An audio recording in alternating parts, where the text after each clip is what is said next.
So if I had an internal auditor sitting across from me, I would advise that individual to be always absolutely honest and open with the audit committee, because the trust is absolutely critical.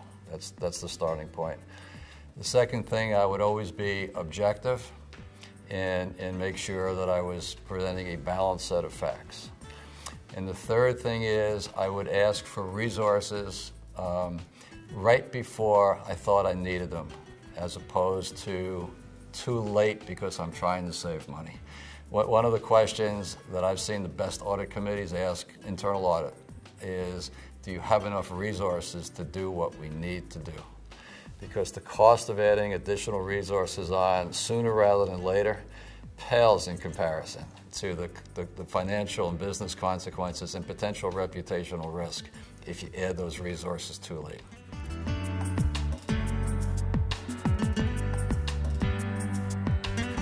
My experience as an audit committee member over the years has taught me that a chief audit executive has to have strong leadership qualities, has to be compassionate in understanding the workload of its various team members, has to be able to diplomatically deploy the members in the right locations, because even having the knowledge base, if the situation isn't right and you put the wrong person there, it causes a disruption to the business, which you don't want. So you have to have leadership skills, interpersonal skills, I think a strong financial background, and more importantly, you have to have an understanding of what the future is going to look like so that you can protect us as we go forward.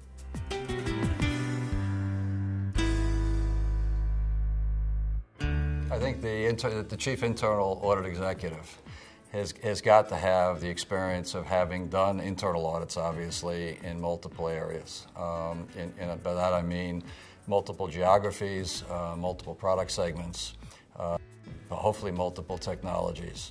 Has to be very conversant not only in controls but also in business processes, and be able to execute the internal audit function properly. The second component is that they need to be able to staff their function very, very strongly. And that means identifying talent and developing that talent and providing the coaching and the feedback to make sure that the whole department functions very, very effectively. They also have to be a good listener, because they need to be able to listen to the audit committee and understand where the audit committee concerns are and be responsive to those concerns, and be a good communicator outward, both to the audit committee in terms of what the audits say and what they show and what the issues are, but also to management, so that it becomes collaborative as opposed to a gotcha kind of function. You know, we found all the things you did wrong.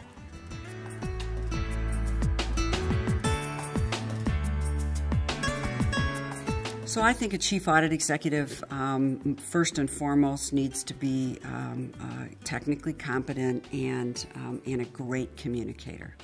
And oftentimes we find technical people are not strong communicators, but I believe a chief audit executive absolutely has to be a strong communicator. They also need to be conciliatory and helpful and be able to relate to the audience that they're dealing with. And so that communication skill is extremely important, and I think really can differentiate a leader. They also have to be a strong developer of people, because without the whole team, the department won't function as well as it can. So that developer of that ability to develop talent and to utilize people against their strongest attributes is obviously necessary for all leaders, but especially in this internal audit department.